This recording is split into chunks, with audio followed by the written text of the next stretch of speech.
Okay. అసలు ఈ political entry అనేది ఎలా జరిగిందండి? అంటే ఫ్యామిలీ బ్యాక్‌గ్రౌండ్‌లో ఎవరన్నా ఉన్నారా పొలిటికల్‌గా? మేడం నేను బిజినెస్ చేస్తాను మేడం. మా తాతల నుంచి మేము ఇప్పటికి కూడా పొలిటికల్ ఉన్నా, సర్పంచ్ ఉన్నా, ఎంపీటీసీ ఉన్నా మేము బిజినెస్ చేసుకుంటూనే ఉన్నాం. మా పని చేసుకుంటూ మాకు గతంలో ఒక BC Isnapur village first time reservation అయింది. ఎప్పుడు కాలేదు. బీసీ జనరల్ వచ్చింది. దాంట్లో గ్రామ పెద్దలందరూ మాకు కలిసి మమ్మల్ని సర్పంచ్ ఎంపీటీసీ కాంటాక్ట్ చేపించడం జరిగింది. తదుపరి మళ్ళీ సర్పంచ్ కూడా కాంటాక్ట్ చేపించి రెండు కూడా మంచి మెజార్టీతో గెలిపించడం జరిగింది. మా ఫ్యామిలీలో ఎవరు కూడా పొలిటికల్ లేరు. నేనే స్టార్ట్ నాతోటి. ఓకే. ఎన్ని సంవత్సరాల నుంచి ఉన్నారండి? సుమారు అంటే పార్టీకి అయితే 30 ఏళ్ళ సంది, కాంగ్రెస్ పార్టీలో 30-35 ఏళ్ళ సంది పార్టీకి పనిచేస్తున్నాం.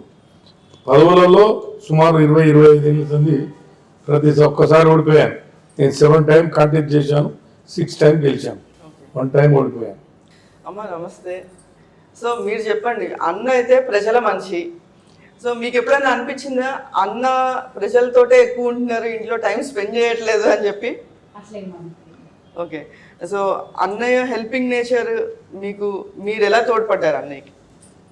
తను హెల్ప్ చేశారంటే నేను కూడా చెప్తాను, చేయాలి వాళ్ళకి, వాళ్ళు మన ఎంబడి ఉన్నారు కాబట్టి మనకు కంపల్సరీ చేయాలి. ఓకే. సో మీతో అన్ని షేర్ చేసుకుంటారా? సో సలహాలు ఇస్తూ ఉంటారా? అన్ననైతే పిల్లల దగ్గర నుంచి పెద్దవాళ్ళ దాకా అందరూ అన్న అన్న అని చెప్పేసి వస్తున్నారు. మరి అన్న దగ్గర ఎక్కడ ఎలిగేషన్స్ ఎక్కడ కనిపించలేదు మాకు. మీకేమైనా ఉన్నాయా అన్న మీద? ఓకే.